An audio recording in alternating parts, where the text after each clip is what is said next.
This isn't something I would normally be this public about, but given how yesterday went, I think it's appropriate. I got a vasectomy a couple weeks ago. I got my vasectomy 4 years ago. Following the overturning of Roe v. Wade, I'm way more confident in this decision than ever. I am in no way telling anyone what to do, because nobody should do that. As men, it's time that we start to support women and support our weight of birth control. I live in Texas, and in Texas there was the SB 8, the heartbeat bill that was passed, that basically made it illegal to get an abortion after 6 weeks. We had talked about it before, but it was that bill where I was like, okay, I need to do this. I'm going to do this. It just made a lot more sense, and it was something that I had to come to terms with. But now that I've done it, I'm very happy that I have. The overturning of Roe v. Wade, it's made, I think, so many things have been called into question by that, specifically rights and responsibility. It's not just her responsibility in the relationship to have some kind of birth control. If you are someone like myself who does not intend on having children, it seems like an obvious choice. Not to mention, if the question is for someone to cut me or my wife, I'm going to say me.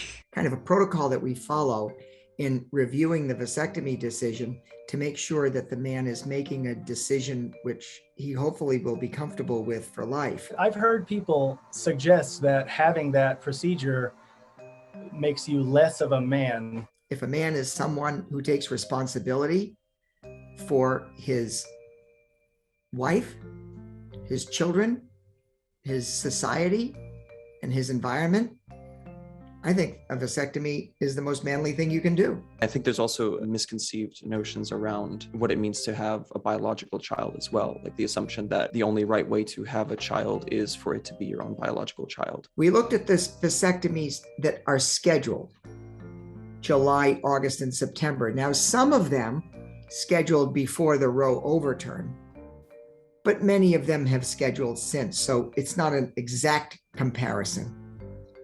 But our percentage of men under 30 increased from 12.8 to 15.6, so about 3 percentage points.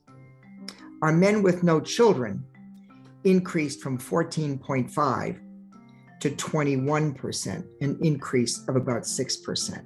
What has been really instructive for me has been, since posting the video, seeing all of the misconceptions that are out there about vasectomies. The stigmas around vasectomy.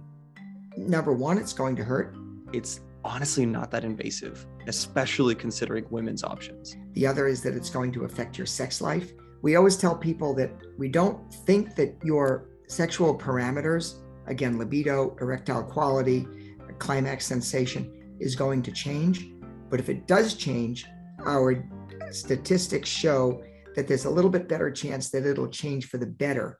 People thought that vasectomy meant castration. Most of those misconceptions are rooted in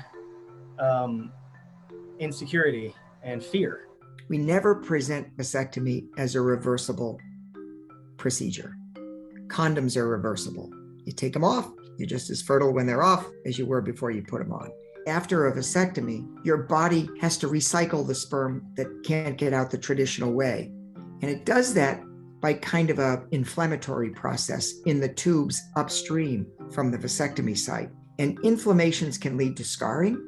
Scarring in very fine tubes can lead to obstruction. So at some point after a vasectomy, a man may have not only the obstruction imposed by the vasectomy, he may have developed a secondary obstruction upstream from that, in which case putting him back together again where the vasectomy was performed would not restore sperm to his semen. I do like for men to consider sperm storage. I don't look upon storing sperm as temporizing vasectomy. Vasectomy is still a permanent procedure. It takes the finality out of it. That helplessness, that feeling of losing progress. What can we do? What can we do? This is something that can be done.